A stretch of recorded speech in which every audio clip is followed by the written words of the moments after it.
An all-new XPS lineup, Alienware gaming laptops, and not one but two brand new QD-OLED monitors. Yeah, this is a big one.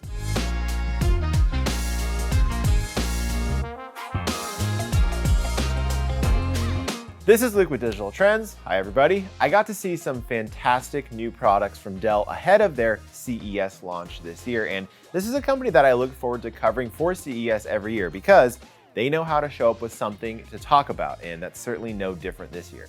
If that sounds exciting to you, go ahead and subscribe to this channel for more CES goodness because there's a lot more coming. And without further ado, let's talk about those brand new QD-OLED monitors to start off. So yeah, Dell has two new QD-OLED monitors for 2024, and both are fascinating for different reasons. But let me set the stage real fast because it's been almost 2 years since we got the Alienware 34 QD-OLED, which really blew the lid off on just how good gaming monitors could be, and it became our favorite option for years. And now we have the long-anticipated next step in the evolution of QD-OLED, these two new Alienware monitors that bring the best panels in the business to some new form factors. The first is the one that I'm personally most excited about, which is a 32-inch 4K resolution screen with a subtle 1600R curve. And man, just getting to sit in front of this thing for a bit, it is seriously gorgeous. When sitting in the center of the screen, the curve gently wraps around you just enough. It's not quite as aggressive as, let's say, a 34-inch ultrawide. Now, obviously, this monitor does two things that 34-inch ultrawide couldn't do. The higher resolution, for sure, and especially at 240 Hertz. If you've got a powerful enough PC, 4K is increasingly at reach at higher frame rates, and that's exactly who this is for, especially since the Alienware 34 was only 1440p with a 175 Hertz refresh rate. This is a big jump on both fronts. Secondly, the 32-inch monitor is obviously in a standard 16:9 aspect ratio, so if ultrawides aren't your thing for whatever reason, sticking with a more conventional aspect ratio no longer means you can't have the latest panel technology. This one starts at $1,200 and will be available for purchase in just a couple of weeks on January 11th. So that's the first one, but the second one is for more competitive gamers. It's a 27-inch QD-OLED monitor, but this comes with a 360 Hertz refresh rate and a 1440p resolution. Not only does this have a super fast refresh rate, obviously, it also has a shrunken down base and no curve at all things that make it a bit more suitable for a competitive gamer, meaning you no longer have to trade those blistering speeds for the absolute best image quality. This one's even more affordable at $900, making it the cheapest QD-OLED from Alienware that you'll be able to buy. Now, of course, the special piece of the puzzle in both of these is the QD-OLED itself from Samsung. This time around, in addition to the inky blacks of OLED, stunning contrast, and excellent color reproduction, you're getting up to 1000 nits of brightness for even more impressive HDR performance. Obviously, we're gonna have to get these in and test them out ourselves, but I do know that Dell says that Alienware will once again be first to market with these new displays, which is a big part of what made the Alienware 34 QD-OLED such a huge success in the first place. One more note on monitors before we move on, Dell also announced an update to its 5K ultra-sharp display from 2 years ago, which no longer has the funky speakers up top, which was always kind of an odd-looking design. What it does have, though, is a faster refresh rate of 120 Hertz. We're seeing more and more of these non-gaming displays adopt faster refresh rates, which is useful for more than just gaming. Dell talks about it being useful for eye comfort, which is certainly true, but let's be honest, faster refresh rate makes the entire system feel more responsive, and there's no reason these expensive premium monitors shouldn't have it. So those are all the monitors, but let's talk next about gaming laptops and accessories, because Dell has a few big announcements in the world of Alienware and PC gaming. First off, there's the Alienware M16R2, which is a complete redesign of this laptop, which Dell says is pretty uncommon for them since this is only the second generation of this product. The changes are pretty notable and include some firsts for an Alienware gaming laptop.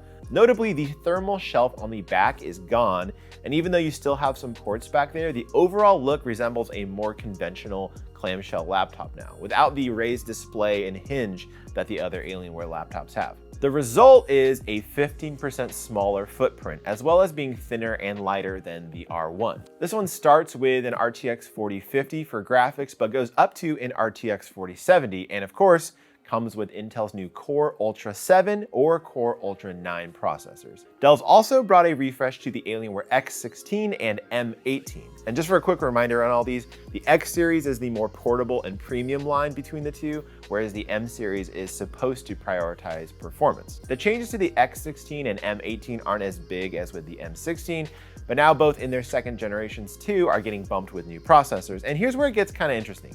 The M18 is getting Intel's Raptor Lake Refresh HX, whereas the X16 is getting the Core Ultra 9, the same as the M16. So in a year where Intel is offering some really confusing messaging about its chips, which are broken into two separate lines and with completely different architecture, it's interesting to see where laptop manufacturers are having to split up their own lineups, and this is a good example.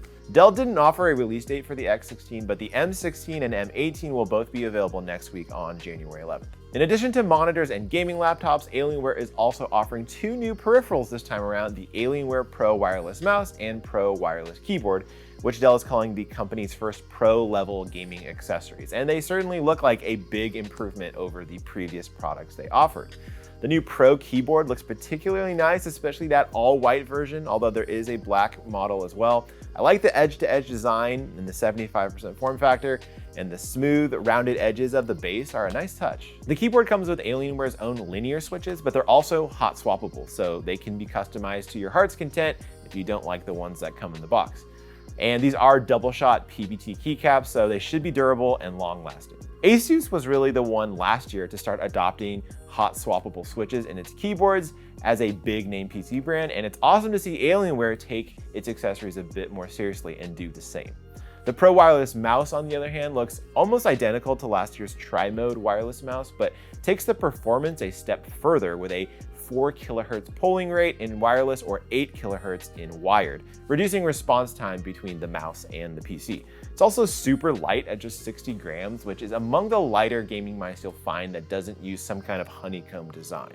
Beyond that, it's just a simple symmetrical mouse with 6 programmable buttons and a scroll wheel, but at $150, it is a tad expensive. The keyboard, meanwhile, costs $200, and both will be available next week. Lastly, let's talk about XPS because Dell has revamped the lineup in a pretty big way. We have an entirely separate video getting into all the details of this that you should definitely check out, but the big story here is that Dell has just 3 models available now: the XPS 13, XPS 14, and XPS 16. The XPS 13 Plus is gone, kinda, as is the XPS 13 2-in-1. Now, the XPS 14 and 16 might seem like simple replacements for the XPS 15 and 17 from last year, but there's a bit more going on than that. Not only are they smaller screen sizes and overall chassis, they also bring some of the design changes from the XPS 13 Plus over to these larger sizes. And that includes some of the more controversial stuff, including that invisible haptic trackpad, the light-up touch function row, and reduced ports.